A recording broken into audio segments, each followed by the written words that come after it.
All right, well, I'll go ahead and start introducing ourselves, and then maybe if some others join, they'll be here for the content.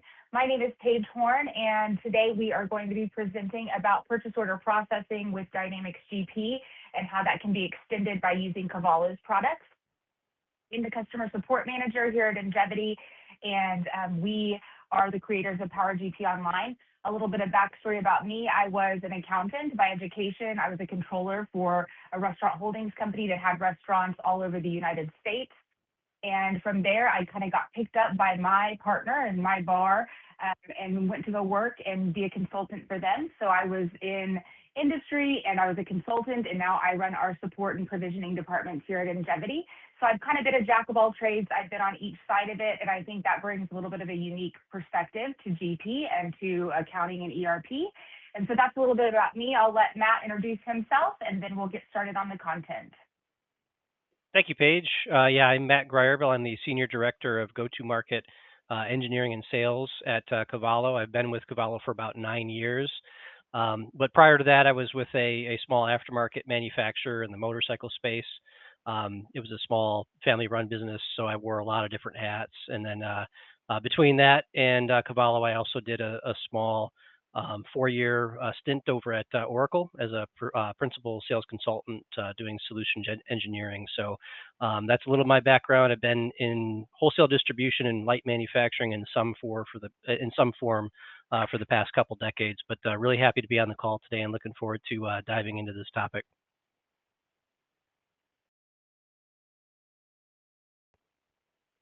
I'll get started then. And so I'm just going to give you a little bit of information about Njevity. At Njevity, our mission is to improve the life and success of our customers and partners by providing exceptional business application experiences that simplify, inform, and delight. And that's what we hope to bring to you today, is just some tips to simplify things and give you some information that will hopefully delight you and your coworkers. Who is Njevity? We are a value-added reseller, which is also known as a partner. We provide support just for GP. GP is all that we do. We have people at our company that have worked with GP since it was on floppy disks, and people who really, truly love and live and breathe GP. And so we think that brings a unique perspective there. We are the creators of Power GP Online, so we are an ISV. We have tools inside of our Power GP Online product like Power GP Banking, Power GP Import. We have an API tool as well. So we have some unique features if you are inside of Power GP Online. And then we're also the founding members of the Knights of GP. You might ask, what is the Knights of GP? It is a co-op for GP customers and committed ISVs, and members will have agency over what kind of new features they might want or what kind of timelines they might want. Payroll tax updates and training and other resources. And if you are interested in becoming a part of the Knights of GP or just want some more information about that, there's a QR code on the screen that you can take a picture of and look at, and that will get you some more information about the Knights of GP. You might ask, why do we need the Knights of GP? Well, that's because Microsoft has, I'm sure you guys have all heard or seen, has released that they will stop providing security updates or support at the end of 2029 and security enhancements at the end of 2031. We at Njevity believe that you should be able to make those decisions on your timeline, that they should not be forced upon you, that you should be able to make an ERP change when you want to. So the Knights of GP hopes to, if you want to stay on GP, until you retire or, for the foreseeable future, we are going to be there to be able to help you and give you resources and new features and provide and kind of step in where Microsoft is leaving off. So again, if that's something you're interested in, feel free to either reach out or look at that QR code. I'm going to go ahead and let Matt introduce Cavallo and talk through that as well. Awesome. Thanks, Paige. So I always like to start off with our why, and our why is really quite simple. We're laser focused on making our customers more profitable, competitive, and valuable. And we do that with the purpose-built solutions that we've been creating since 2003. And since then, we've served a number of clients. We can jump ahead to the next slide, Page. Just a little background on the history here and kind of the number of distributors we've served. So again, founded in 2003 with our initial SalesPad for GP product, which was order entry and sales monitor workflow. And since then, we've evolved. We have, warehouse management tools. We'll see the purchasing tools today, but we've served over 1,000 distributors and helped them to recapture over $100 million in value, whether it be through reduction in touch points on order processing or gross margin visibility and savings related to that. But we do have a high retention rate with our clients. So we have a 92% retention rate, NPS score of 95. And over those 1,000 distributors that we've served, we've seen in excess of about 21,000 users that have been on our platform and recognize the value of what we bring to the table. We can go to the next one. I think that might be, just one more quick note, just to echo what Paige mentioned and Njevity's commitment to the GP space. So we share in that sentiment. So we're committed to not only develop but support the products that you're going to see today, which layer directly on top of Dynamics GP for at least the next decade. So we feel the same way that you should be able to make that big decision of an ERP change on your timeline, and so we're going to be here to support that in the long run. Great, thanks, Matt. So we're going to talk, the agenda, what we're going to talk about today is some practical tips and time-saving tricks for purchase order processing just inside GP. And then Matt is going to kind of expand that and talk about how SalesPad extends GP with more advanced capabilities and insights to manage vendors and execute purchase orders and make confident replenishment decisions to avoid stockouts and overstocks.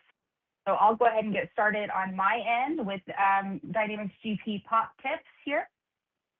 And all right, so the first one is copying an existing PO to create a new one. And what is the problem that we're trying to solve here is that building a PO from scratch costs your team time on recurring vendor orders.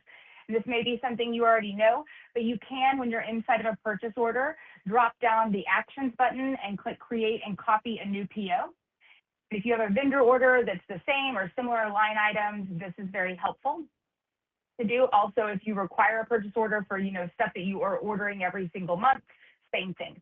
So job cost and project accounting data does not come across with those, so that is something you want to be careful about if you're using those modules. All the line items will copy over into the purchase order, and then you can edit and make changes as you need. Right, the next one is auto-generate POs from inventory reorder points. Manually reviewing every item to decide what needs reordering takes time. So you can use transactions purchasing purchase order generator, and that's kind of what this screenshot is right here. You are able to kind of put some restrictions in there and decide what it is that you want to reorder. The next tip here is that vendor prepayment on a purchase order. So this is a nice feature. You are able, as you do a purchase order, if you have a prepayment that you need to write, whether that's a check or say a common one that I have seen with our customers is that you're on the phone doing a purchase order, and then you have to pay over the phone with a credit card or with an EFT or something like that for let's say in this example $500. So you can do that. You're able to do a computer check and actually print that check out and mail it off to them, or you can do a manual payment with, like I mentioned, a credit card. You can do it for any amount there, and it actually records that payment, and it will apply it when you match the invoice later. So it's going to be out there as a vendor payment. So this is something that I have heard from lots of customers of ours that they did not know was possible, and so that is a good trick to know. You don't have to do a kind of messier thing. I've seen people try to do a workaround where they do a bank transaction for their online payment or their credit card payment over the phone, and then it's not attached to the vendor or attached to the PO, and that solves that issue.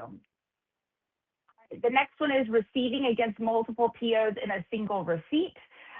The problem is that whenever the vendor ships from several open POs in one delivery, if you've had 20 POs open with a vendor, they may ship everything together. And so you can use one receiving transaction entry to receive against multiple POs. And that is pretty easy to do there. Just, go in and pick the different POs on the same receipt. Landed cost is one thing that I did want to talk about. What is landed cost? So landed costs are additional costs that you have to incur to get your inventory into your possession, right? So it's not, necessarily baked into the line item. It might be like a fuel surcharge, or it might be a shipping surcharge, or an insurance surcharge if you're shipping something if you're ordering something that's being shipped that is a high dollar value item. And so, again, like customs, all of that stuff, that is what landed costs are. So you can set up landed cost inside of GP. It's inventory and cards and landed costs. So it is in the inventory module, but it does really interact with purchase orders. So that's why I thought it was something a little bit unique to talk about with purchase orders.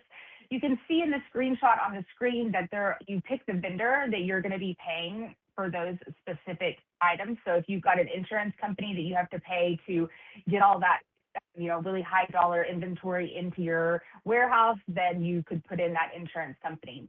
Here we're looking at freight. So it's a timely shipping service that we're paying. And down here, you can have a cost calculation method. So you can have a percent, or you can have a flat per shipment, or you can have a flat per item. So it kind of depends on how you're going to calculate those things. And then you have the amount down here.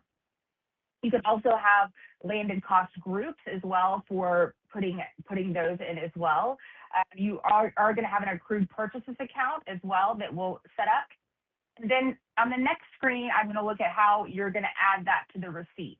So transactions, purchasing, receiving, transaction entry, you can do it on the whole receipt in this window that I have here. That's the example that I have here. So I came down to my landed cost on the receiving transaction entry. And once I did that, it popped up this cost appropriation window. And here you got your landed cost ID. So same one that we just used before. So for my example here that I am receiving this PO 1002, we had to pay $200, which is a flat amount per every shipment when I use this landed cost ID. You can see here that it's going to be going to this accrued purchases account and then this expense account or cost of goods account over here, whatever you put that in over there. You can also do something very similar here where you are going into the line item and doing the same landed cost. So if it's just a specific line item, like we were just talking about on the last slide, you might have some POs that have a landed cost or some items that have a landed cost, but not the entire shipment, right? So the shipment might be multiple POs or might have items that are not needing to have this specific landed cost assigned. So you can do it at the item level or at the entire receiving transaction document level. The next one, as somebody who is an accountant by education and kind of by trade in a past life, that first one that I have here on reports is pretty important. So monitor the Received Not Invoiced report. So what does that mean? That is under reports and purchasing and analysis and the Received Not Invoiced report. And what that does is it is going to identify for you receipts that have been received but have not been invoiced. So obviously at the end of the month, you're going to have some type of variance where you've received the information or that you've received the inventory, but you haven't received the information for the invoice yet. Right? So the Received Not Invoiced report should tie out to your accrued purchases account. It's almost as important, if not as important, as reconciling your AP to reconcile your Received Not Invoiced report for purchase orders. That allows you to tie out those two items, but it also makes sure that your accrual balance isn't just growing and growing and growing, and that you can reach out to that vendor and say, hey, where's our invoice? I have seen lots of times where customers ignore the Received Not Invoiced in that accrual account, and then it comes to the audit time or, it's the end of the year, they're like, oh, shoot, I've got, this huge balance and I never received an invoice for this, and how did we receive this? So that's something to keep on top with, I would say, monthly if possible. You can do returns versus returns with credit. So there's two types of returns with purchase orders. If you're using transactions purchasing, returns transaction entry, you can choose return to adjust inventory only. So if you are sending something back in inventory, but you're not going to receive a credit, you might do that. If you are actually going to get a credit for AP, then you're going to pick the return with credit type, which is going to actually put in a credit memo that you can apply to your AP balance whenever you're paying your invoices. So there's two separate items there, and sometimes people aren't sure what the differences are. Return with credit actually gives you a credit memo to apply inside of AP. Close and remove old POs regularly. Just like I think we talked, if you were in our SOP webinar last month, you want to go to edit purchase order to manually close POs. If you have all these POs that are open, you definitely want to make sure that you close those, and then you can run the remove completed purchase orders utility under tools, utilities, and purchasing, and remove completed POs to archive closed purchase orders. So that last one is something I hear a lot about. People say, I've got all these POs that are still out there. What can I do? Especially if you're a high volume shop, you definitely want to go out and close those POs. And that again is under tools, utilities, purchasing, and remove completed purchase orders. That is what I have for our tips and tricks for GP. So I'm going to pass it over to Matt, and he's going to do his SalesPad purchasing enhancements. He has a little slide here to talk about what he's going to talk about, and then I think it's going to be mostly live demo. So I will pass it over to you, Matt. Yeah, that's absolutely right, Paige. So we'll spend most of the time inside of SalesPad and see some of the sort of enhanced flows that you can use to manage your purchasing process or your procure-to-pay process. And so just to kind of step through the flow and what to expect that we'll go through. So we'll start with a little bit of vendor management. So how do we raise the visibility of different metrics related to the vendor? So what are you buying from them? Do you have special cost arrangements with them? What are open POs? What are your last interactions with that vendor? So bringing all of those details to the surface so that as a buyer, you're equipped with all that information that you need to go in and make that purchasing decision. So we'll start with a little bit of vendor management, and then we'll talk more about purchase order execution. So how do we aggregate demand signals and then act on those in a very simple, clean, intuitive way? So we'll be looking at our purchase advisor to help us facilitate that. And then now that we've got that purchase order out there, how do we pull those items in as they reach our dock in an efficient way? And so we'll talk a little bit about the receivings transaction entry. That, by the way, ties into exactly what Paige just mentioned. So we effectively leave the posting to GP, and so any receipt transaction entry that we initiate through SalesPad will be in a posting batch inside of GP that you can go ahead and post, and then those quantities would be available and visible in your on-hand stock total. But we'll go ahead and jump into it. Let me share my screen here.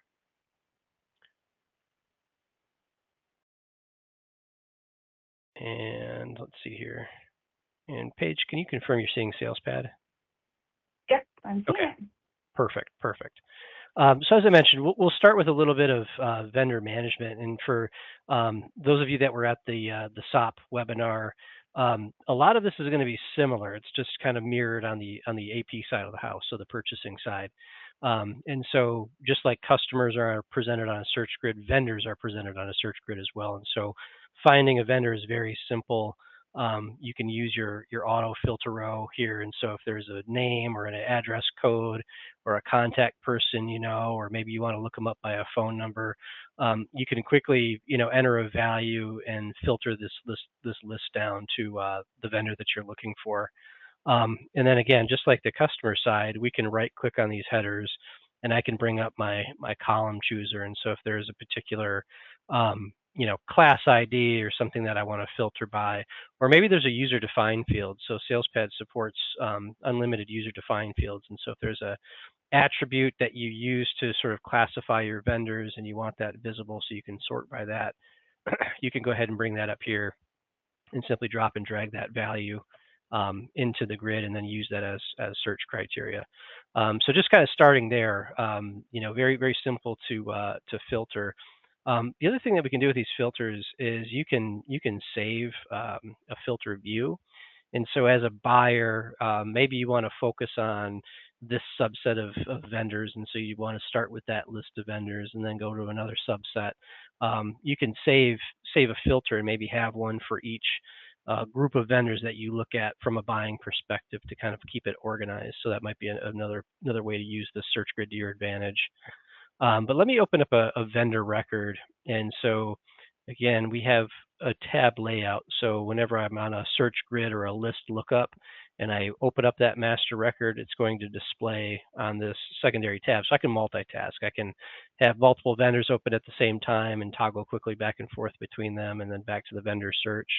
But just to kind of talk about the layout of the master record here and sort of the insights we try to bring to the surface from a vendor management perspective. So the left-hand corner is typically reserved for vendor properties, although you can configure this. You can change layouts. You can move fields around just like you could on the column chooser. You can add additional details here. But typically we're seeing sort of high level, the status, the terms, the currency, that sort of thing. If you hover over the vendor number, you can see what was billed, what was paid over the last 4 years. So we always present that history. And then we have an open purchase order view. And so any of your purchase orders that are open, we can see those here, and we can also right click and bring in our column chooser, or we can expose our auto filter row. So if I wanted to go down to a particular PO number or a date, I could quickly filter to that purchase order. And then these are all hyperlinks that I can drill into a specific document, and that will just open up on a new tab for me. Down below, so open POs, primary information, vendor properties, but we always have this sort of row of sub listings that are related to that master record. And so we have our contacts here, but we could also go into something like item history. And so I can see right now I'm showing 6 months, but I can increase that, decrease that accordingly. And so I can see all the specific items and the quantity we ordered and the PO we ordered it from. So I've got this great search grid. And again, I could go in, show auto filter row. I can bring in additional columns. So however I want to sort that data, I can easily filter through that. That's an item-centric view. If you take a more purchase order-centric view, we got you covered as well. So I can look at POs and look at my auto filter row, filter down to POs, and this will include anything that I've received and sort of closed out. That'll be visible there. One other thing I wanted to mention is we also have this vendor special costing, and so the vendor special costing will allow you to establish thresholds that effectively allow you to recognize any sort of cost savings that you've negotiated with your vendor. So just as an example, I have this item here that's listed twice, and you can see that it's tied to a starting and an end quantity. So if I buy 100 or 1 to 500 from this vendor, my cost is 11 cents per item. But now if I go 500 to a million, that goes down to 9 cents. So similar to the way that the price levels work when you're structuring item sales with your customers, we've also got that on the costing side for vendors so that you can recognize that savings that you may have negotiated with one of your vendors. And so wanted to point that out as another tool that can be utilized to really manage your vendors there. All right. Let's go ahead and change gears here. So from a vendor management perspective, simple lookups, a lot of insights that we surface on that master record. So you're doing it all from one location. But let's change gears, like I said, and talk about demand aggregation and how do we look at those demand signals in an effective way and cut those POs and act on it. So the tool that we use to do that is the Purchase Advisor. And so the Purchase Advisor is essentially, like I said, it's aggregating all those demand signals. And when I say signals plural, I'm talking demand that might be coming in from sales documents that you actually have. It could be reorder driven too. So if you have a reorder point that you want to backfill to, it can factor that in as well. And so the way this report works, there's really three things I want to point out. We'll break it down into kind of 3 different parts. So the first part is, where do we want to collect those demand signals from? And to a certain extent, I guess this menu up here kind of feeds into that. And so one of those questions might be, do we want to look at sales demand exclusively? Do we want to look at reorder demand or reorder point demand exclusively, or do we want to consolidate and think about both of those in the quantities that we need to order? So that's one aspect is what are we including in the demand? The next thing is, where is that demand pulling from? So is it a single location? Is it multiple locations? Do we want to focus on a specific item number or an item class? Are there specific orders that we want to look at? And when we're setting this up, we can also pick doc IDs. And so we can make this tied to a particular doc ID. So when we're thinking about where does the sales demand come from, maybe we want to ignore one doc ID that's associated to another segment of our business, but these are the doc IDs we want to factor in that demand. So you can you can select the doc ID, and so that's that top section. You know, the first of three sections we'll go through here. That's where does the demand come from? What's included? You know, how are we pulling that data in? So now that we have that determined, there's a summary and a detail section. And so the summary is going to aggregate that demand for one row per item. And so, for example, this 10001, this tapered set screw, it's simply telling me I need 100. I can also see things like what's my on hand and what's my allocated. So my available, in this case, happens to be 0, and I have nothing on PO. So I've got visibility of all of those related data points for that particular item. Now, if I wanted to dig a little bit further into this 100 and say, okay, where's that demand coming from? If I highlight the row, we can look at the demand detail section. And so this demand detail section is tied to whatever row is currently highlighted. And so in this case, it's telling me to get 100 units, and that is because I have 3 sales documents. And if I look at the sales documents and the quantity needed, you know, effectively what was back ordered on each of those sales orders, I can see for this first one I have 50 that I was short, then I was short 25. So my back order total is 100. And so I'm essentially saying I need to get 100 to satisfy those current demand, the demand coming from those sales orders. Now, if I also had a reorder point set up for that item, and I wanted to purchase against that, it would pad that number and throw in the reorder point value as well. And so as you scroll through this, you can go ahead and highlight these different rows. And as you can see, as you go through that, it'll update the demand detail with what's rolling into that particular number that it's recommending. So once you have the sort of the demand identified, the next part is creating the vendor plan, which then allows you to execute the purchase orders. And so if I wanted to create the vendor plans, I can go ahead and do that. And it'll go through this list and identify the primary vendor that I have set up in GP, and it'll make a proposed purchase plan for me that I can go ahead and decide, do I want to purchase or not through this secondary screen. So if I wanted to go into purchase, and I'm going to pull this window over, it just opened on another screen. It's going to group my vendors together and all the items that I need to purchase for that vendor. Now, on this particular grid, I only have a vendor plan set up for this particular vendor, the Advanced Office Systems. But if you had multiple vendors on there, you would see them sort of in a cascading, you know, view on the left. And as you toggled through, your purchase plan items would change depending on the vendor that you're focused on. But for today, I just have that one vendor that I can buy from.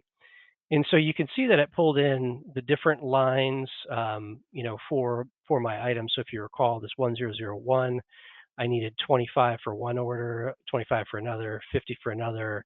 Then I had some other fasteners that I needed. So it pulled those all in. And I can go ahead and multi-select these and create the PO.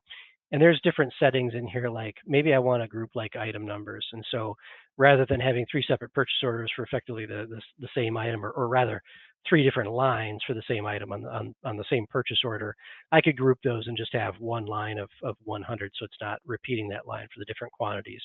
In some cases, maybe it makes sense to have separate lines. You know, maybe there's different dates you want to pull them in, or you know, there might be an advantage to that. But if you do want to consolidate, there's an option to do that. And so we can go ahead and multi-select and then just generate the PO directly from this screen, and it will do all that on the background and generate what we need. So now if we get out of Purchase Advisor, so now we've got the purchase order that's sitting out there. We've communicated that requirement to the vendor. And now it comes time to receive that purchase order, and goods are arriving on our dock. So SalesPad also has a receiving transactions entry view. And so this works very similar to what we saw with all of our search grids. And so what this will allow me to do is list all of my PO lines in the search grid here. And I can filter this down by a particular vendor. So maybe I want to just look and focus on a particular vendor, or maybe I know the PO number. I could also use a tethered barcode scanner. So if a packing slip is now, I'm taking it off the packaging and I've got a packing slip, I could go ahead and scan that and it'll filter this list down to that particular PO number. But one of the things that this search grid does a really good job of is allowing you to enter and key in receipt values, the quantities that arrived at your dock very quickly without having to toggle through multiple screens. And so just as an example here, I have PO 2086. So let's just filter this, clean it up a little bit. PO 2086. So now I'm just looking at this particular PO. So let's say this arrived at my dock and all 4 items are there. I can quickly tab through and just say, yep, I got 10 of those. Yep, 5 of those came in, 5 of those, and yes, I did in fact get the 10 of that last item. So I can quickly toggle through, enter the quantities that I want to receive, and go ahead and save that. And when I save that, it's going to take those quantities to receive and generate my receipt, which is now in a receivings batch in GP. So what this allows you to do is really equip any operational users that might be out in the warehouse that need a quick way to take a packing slip, toggle through, enter quantities, submit it. You still have the oversight in GP with the front end with finance to say, hey, this is the receivings batch. Do we want to post it and commit those quantities? So they have a little oversight in the front office. But this is going to arm your operational staff to really be able to effectively get these quantities in very quickly and efficiently from the warehouse. And so just to kind of recap what we looked at, first was vendor management, very simple vendor lookup. Once we have a vendor card open, tremendous insights, whether it's open POs or the history of what you've purchased, the costing, so quantity break costing to recognize any savings that you should from a vendor that you've negotiated with. All of that is visible directly from that vendor card. And then the purchase advisor we looked at, which allows you to define where you're going to pull your demand signals in from, what kind of demand do you want to consider, the summary view to say this is the total, but as I drill into that, what's driving that total recommendation, and then creating my plan and going to purchase, multi-selecting, cutting those POs. And then once those POs are out, what does that look like on the dock to say I've got a packing slip in front of me, how can I quickly key in or scan this barcode value to narrow down to that PO and quickly toggle through and add those quantities in to generate that receipt that goes into that GP receivings batch. So that's kind of what I wanted to cover today. Paige, can I throw it back to you to kind of cover kind of a wrap up here? Thanks, Matt. That was great. Let me go ahead and share my screen. And the last thing we have on the agenda here is really just to do Q&A. So does anybody have any questions that they'd like to put into the chat? We appreciate you guys coming out and listening to us talk about purchase order tips. And I know I enjoyed listening to Matt talk about how Cavallo extends purchase orders into SalesPad. Does anybody have any questions?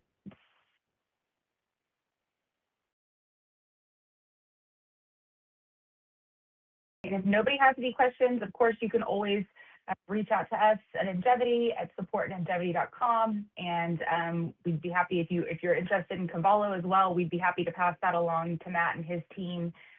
And we appreciate you guys being here today. So looks like we have one question.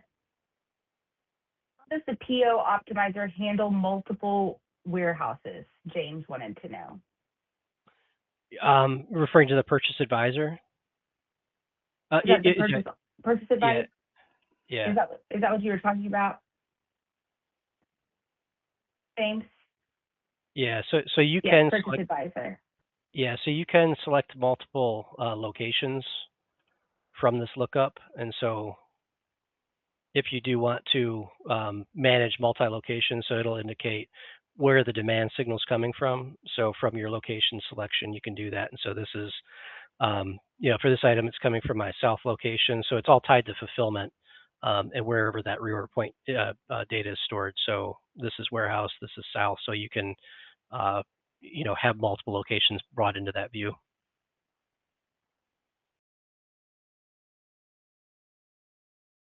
Great. Thanks, Matt. Thanks. Did that answer your question?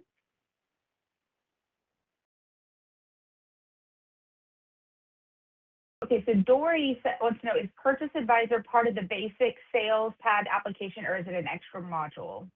Is part of the basic SalesPad desktop. Yep, so it's the basic core tool. Then James had a follow-up on, is there security so only certain folks can see their own warehouse? Yeah, there's probably a couple different ways we could approach that. So we have a user card where you can set some defaults to. So the answer is yes. It just depends on how we set that up. But yeah, we could do that. Okay.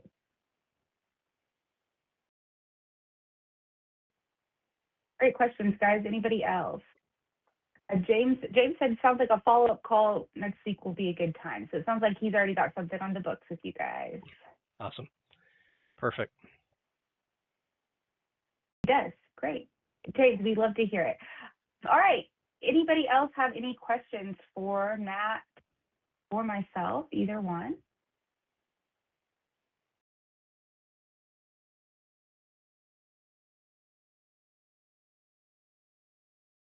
Well, we appreciate you guys being here again.